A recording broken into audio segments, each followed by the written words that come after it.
உத்திரமேரூர் வட்டம் திருப்புலிவனம் அரசு மேல்நிலைப் பள்ளி மாணவர்களுக்கு அரசின் சார்பில் விலையில்லா மிதிவண்டிகளை தொகுதி எம்எல்ஏ சுந்தர் வழங்கினார். காஞ்சிபுரம் மாவட்டம் உத்திரமேரூர் சட்டமன்ற தொகுதி திருப்புலிவனம் அரசு மேல்நிலைப் பள்ளியில் பயிலும் 95 மாணவ மாணவிகளுக்கு அரசின் சார்பில் விலையில்லா மிதிவண்டிகளை எம்எல்ஏ சுந்தர் வழங்கினார். இந்நிகழ்வில் மாவட்ட வருவாய் அலுவலர் முருகேசன், மாவட்ட முதன்மை கல்வி அலுவலர் நளினி, ஒன்றியக்குழு தலைவர் ஹேமலதா ஆகியோர் முன்னிலை வகித்தனர்.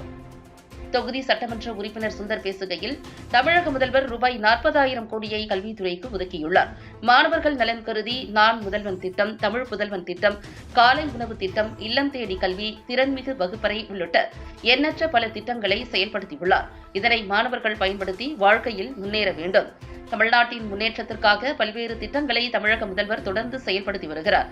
தமிழ்நாட்டில் உள்ள அரசு பள்ளிகளில் படிக்கும் மாணவர்களுக்கு உயர்தரமான கல்வியை கிடைக்க செய்து அவர்களது வாழ்வை முன்னேற்றும் வகையில் பள்ளிக் கல்வித்துறை மற்றும் பிற்படுத்தப்பட்டோர், மிக பிற்படுத்தப்பட்டோர் மற்றும் சிறுபான்மையினர் நலத்துறை சார்பில் அரசு பள்ளிகளில் படிக்கும் மாணவர்கள் பொருளாதார சூழ்நிலையால் அவர்களது கல்வி எந்த வகையிலும் பாதிக்கப்படக்கூடாது என்பதற்காக அரசு பள்ளிகளில் படிக்கும் மாணவர்களுக்கு விலையில்லா மிதிவண்டிகள் உள்ளிட்ட பல்வேறு கற்றல் உபகரணங்கள் வழங்கப்பட்டு வருகிறது என்றார்.